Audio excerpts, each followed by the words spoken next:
G'day guys, Googs here for the Drunk Philosopher. Hey, there's a lot of anger out there at the world at the moment. I mean, like, just plain vitriol. And I'm going to give you two examples of what I mean. And I'm talking about popular media here, movies and TV and songs and shit. One of them does come from the world of movies, and that's Star Wars. And the other one comes from the world of television, namely the recently finished Game of Thrones. By the way, there are no spoilers because I'm not actually talking about the essence of those stories here.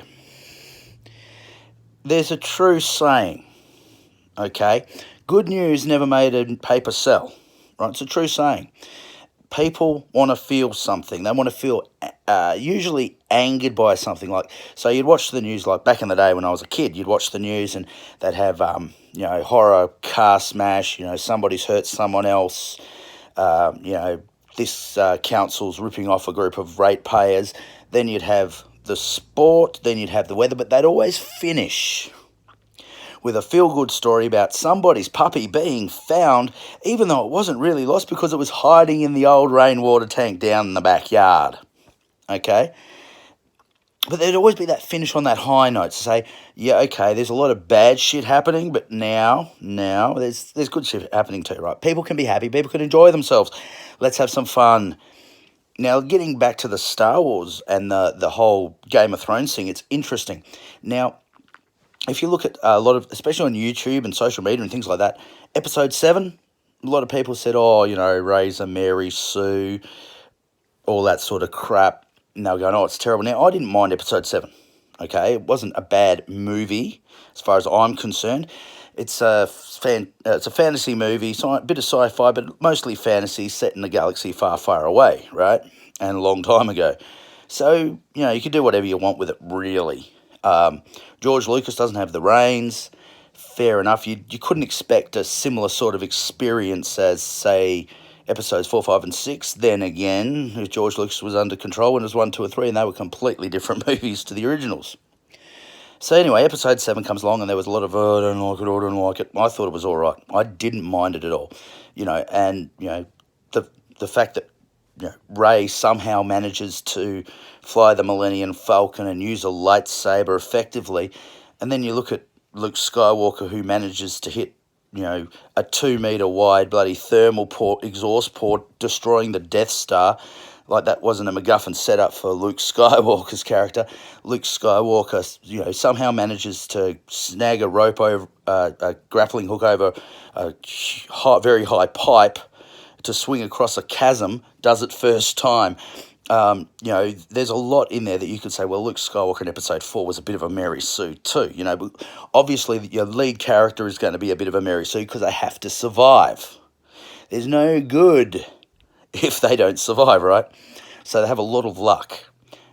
So I don't mind. Now, episode 8, it dragged on. It was, and the problem is, I think, more along my age. And I'm going to say that straight up. It's my age that was the problem, because it's a bit of Mad Max in space. Well, I've seen Mad Max, and I've seen 100 Mad Max clones. It wasn't a particularly good version of it. Interesting that they did it in space. Okay. The saving the racehorses and the little side quests and crap they go on. It just wasn't me. I don't mind the message. I mean, the message about freeing animals from slavery, even though they would have been picked up 10 minutes later. I can sort of see where they were going with that. And I'm against horse racing, so for me personally, I liked it. I understand lots of people get into it. Maybe even you get into it, and that's fine if you do. I'm not saying you shouldn't be able to watch your GGs. I'm just not a big fan of it. So, in saying all of this, okay, it wasn't for me. Episode 8 was not for me. That's fine. I've got episodes 4, 5, and 6. They're the ones I grew up with. They're the ones I like. Cool. I've got my Star Wars movies, right? Episodes 1, 2, and 3. I still don't mind them, but they're not as good as far as I'm concerned. Once again, that's a generational thing. That's my age, and I can recognise that, okay? And then you get all these other people come out and they go, oh my God, the world is over. I hate episode 8. It is destroying Star Wars. It rah, and it this, and it that, and they do all this other stuff, and oh my God, the world is over. And there's some of them that try to objectively see if the movie's good or not. They'll measure time ratios and whether the continuity is good. Guys, it's a fantasy flick set in a galaxy far, far away. It can be whatever the hell you want. It's fantasy.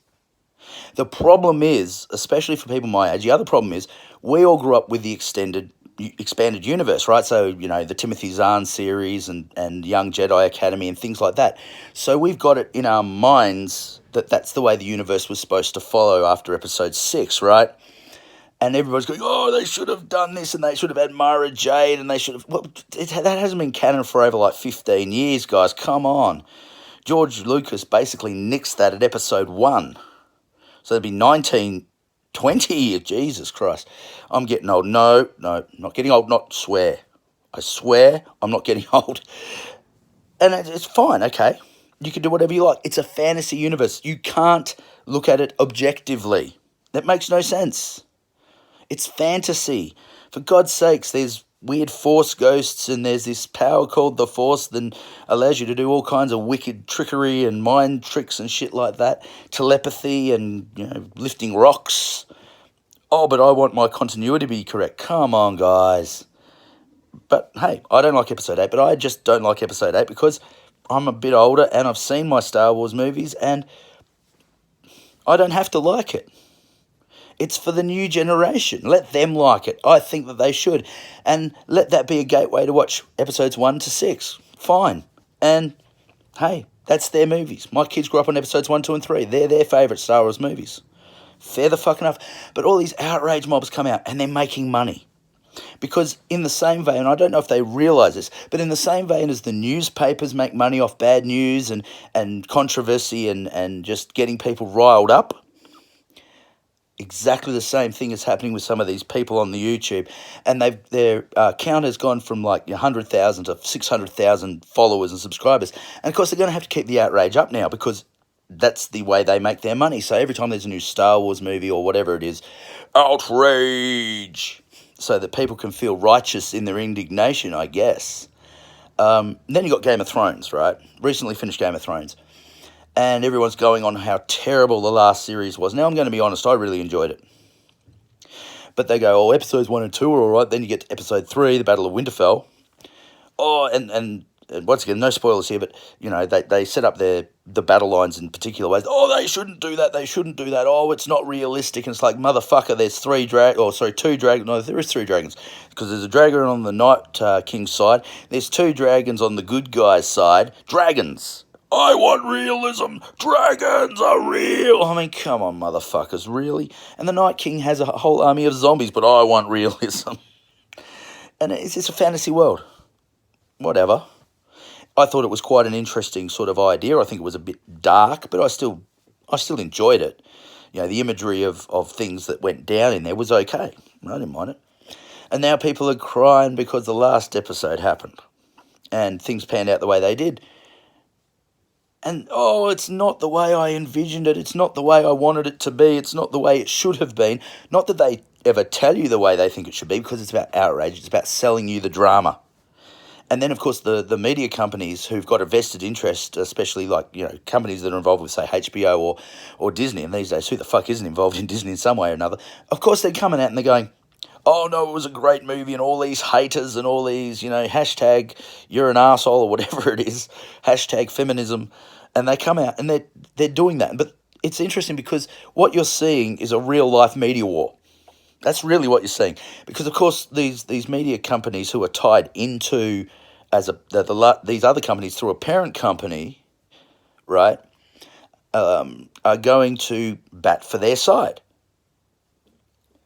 And so they're throwing everything, including the kitchen sink, at the way of the YouTubers and those people who don't like them and the critics and the Rotten Tomato audience score and that. And, of course, everyone's throwing heat back. And it's like, guys, both sides. Just open your eyes a little bit. You're making money.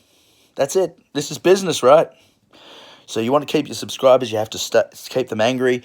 And if the newspapers newspapers, HBO and all those other companies want to keep their money rolling in, they have to get angry. They have to make people feel angry. The people who liked it feel angry, right? And it's just economics at the end of the day. And I sort of sit back and go, well, I enjoyed the last season of Game of Thrones. That's all right. I've certainly seen far worse endings to a TV series. In fact, most TV series I've ever watched ended terribly. Friends is a good example. That was... Anyway.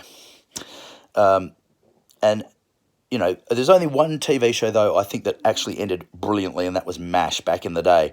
I think that ended before I was even born, maybe. I can't remember. But... you know, that's the only good ending to a TV. Most TV series, when they end, it's a shocking ending. Nothing gets resolved, and everybody just sort of disappears and goes their own way. All right? That's sort of what you get, right? So I didn't think it was too bad, but it's this outrage machine. And so you've got the 2 or 3 different points of view.